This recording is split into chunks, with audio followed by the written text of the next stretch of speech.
इनको हम बहुत बधाई देते हैं आज इस सेंटर के औपचारिक शुरुआत होने के लिए। लेकिन स्टूडेंट के साथ में सवाल बहुत है। सवाल इंटरनल असेसमेंट की डेट एक्सटेंशन को लेकर है, सवाल है नए कोर्सेज जो शुरू हो रहे हैं उनकी मोडेलिटीज क्या होंगी, और साथ ही स्टूडेंट्स की एक शिकायत ये भी है कि जो एसओएल की हेल्पलाइन का जो मीडियम है, चाहे वो ईमेल का हो या फिर जो है वो फोन हेल्पलाइन हो, वो ठीक से काम नहीं करते। स्वागत है मैम हमारे चैनल पर, और स्टूडेंट्स के इस कंसर्न पे आप क्या कहेंगी? थैंक यू मुनमुन जी। आपने बहुत सारे स्टूडेंट्स के कंसर्न बताए। सबसे पहले मैं जो नया आज सेंटर हमने शुरू किया है ताहिरपुर में, उसके बारे में बताती हूँ। ये जो नया सेंटर हमने शुरू किया है ताहिरपुर में, उसमें ये एक टेस्टिंग फेज का सेंटर है, क्योंकि 7 फ्लोर की बिल्डिंग थी। इसमें बहुत सारा इंफ्रास्ट्रक्चर ऐसा है जिसको टेस्टिंग फेज में अभी हमने करना है, इसलिए हम अपनी 1/3 कैपेसिटी से एग्जाम कराना हमने शुरू किया है। करीब 300-350 स्टूडेंट्स का हमने मॉर्निंग में एग्जाम कराया और अभी 250 स्टूडेंट्स का इवनिंग में एग्जाम है। एक हफ्ता होते होते हमें पता चल जाएगा कि कहाँ पर कोई फॉल्ट है या कोई और इश्यू तो नहीं है, और सब कुछ स्मूथ रहने पे हम नंबर ऑफ स्टूडेंट्स को 1000 से 1200 स्टूडेंट्स का एग्जाम पर डे पे हम लेके जाएंगे। ताहिरपुर का जो हमारा भवन बना है उसको हमने एकलव्य भवन का नाम दिया है। ये सारी मॉडर्न फैसिलिटीज से मॉडर्न फैसिलिटीज जितनी भी इसके अंदर चाहिए आज के जमाने की, तो वो सारी आपको अवेलेबल हैं, और जिससे हम डिस्टेंस लर्निंग को और इफेक्टिव रूप से स्टूडेंट्स तक ले जा पाएंगे, ऐसी फैसिलिटीज के साथ ये पूरा सेंटर इक्विप्ड है। थोड़ा सा ईस्ट दिल्ली में होने की वजह से कुछ लोगों को यहाँ पे पहुंचने में दिक्कत हो सकती है, तो मैं उसके विषय में बता देती हूँ कि ये जो नियरेस्ट मेट्रो स्टेशन है ताहिरपुर का, वो झिलमिल कॉलोनी का मेट्रो स्टेशन है। तो जिन स्टूडेंट्स को भी यहाँ पे आना हो तो वो झिलमिल कॉलोनी के मेट्रो स्टेशन पे उतर के उसके बाद 10 या 12 मिनट का रास्ता है, जो कि ई रिक्शा से कवर किया जा सकता है। अगर बस से आ रहे हैं तो नंद नगरी टर्मिनल से 10 मिनट का रास्ता है वॉकिंग, और इसके अलावा रिक्शा वगैरह सब मिलते हैं। नंद नगरी टर्मिनल भी एक रास्ता हो सकता है। उसके बाद एक और जो नियरेस्ट है वो आनंद ग्राम आश्रम। आनंद ग्राम आश्रम से 10 मिनट का वॉकिंग डिस्टेंस है, या रिक्शा वगैरह से वहां से आया जा सकता है, तो आप लोग आराम से आ सकते हैं।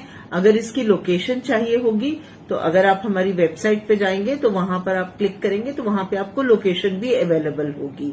तो ताहिरपुर कैंपस में जिन स्टूडेंट्स का सेंटर पड़ेगा वो यहां पर आएंगे और बिल्कुल मॉडर्न एमिनिटीज के साथ में आप अपना एग्जाम दे सकते हैं।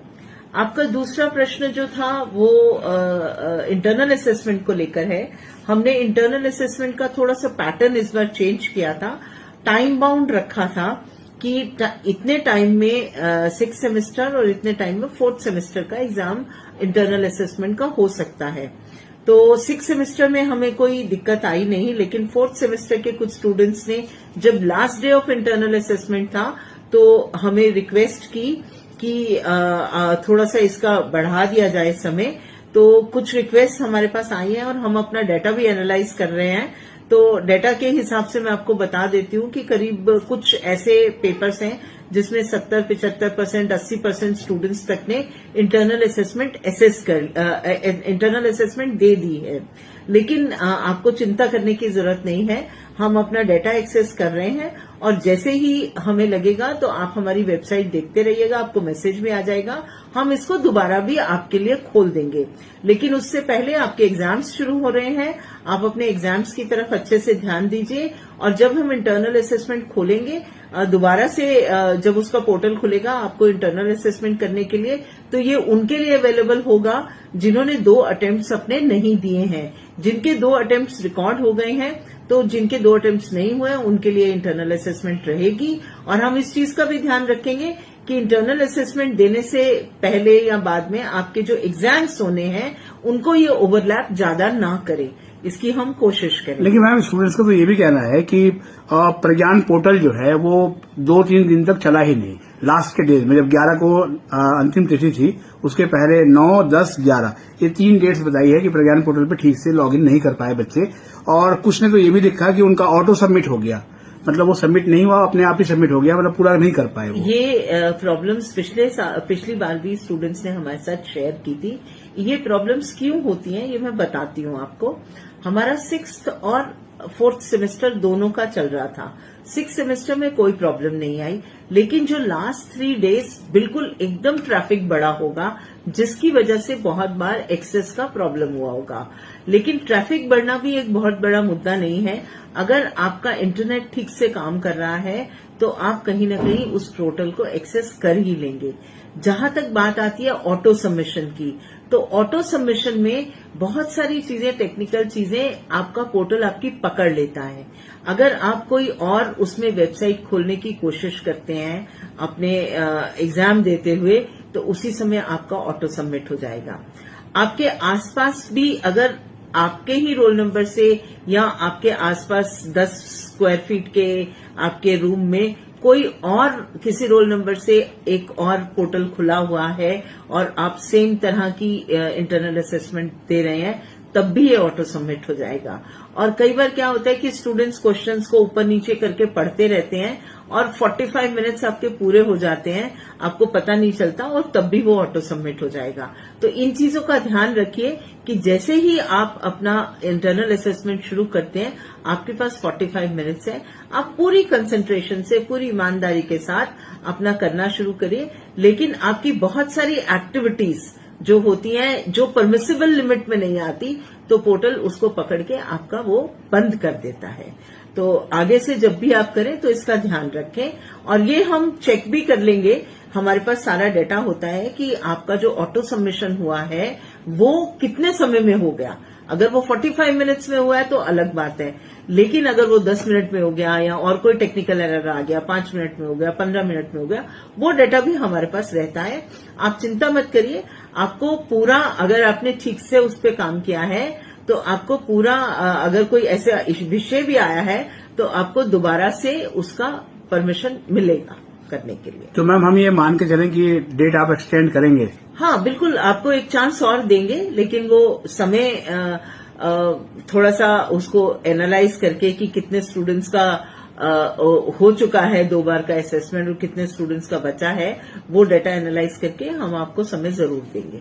एक और सवाल जो है वो मैम स्टूडेंट्स ने उठाया है कि जो सोल का सपोर्ट सिस्टम है, जो हेल्पलाइन या ईमेल पे जो बच्चे अपनी कंसर्न भेजते हैं, उस पर रिस्पांस नहीं मिल रहा है मैम।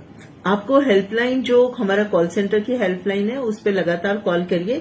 मंडे टू फ्राइडे वो हेल्पलाइन सुबह 9 बजे से 5:30 बजे तक काम करती है। सैटरडे संडे वो हेल्पलाइन नहीं होती है, तो आपसे रिक्वेस्ट है कि आप मंडे टू फ्राइडे अपना रिजॉल्व करें। और जो ईमेल है, ईमेल्स मेरे पास भी स्टूडेंट्स के आते हैं एंड मैं तुरंत उस ईमेल को रेलेवेंट सेक्शन में भेज देती हूँ। और बाकी बिल्कुल आपकी प्रॉब्लम अगर रिजॉल्व नहीं होती है तो आप सोल में डायरेक्टली भी कांटेक्ट कर सकते हैं।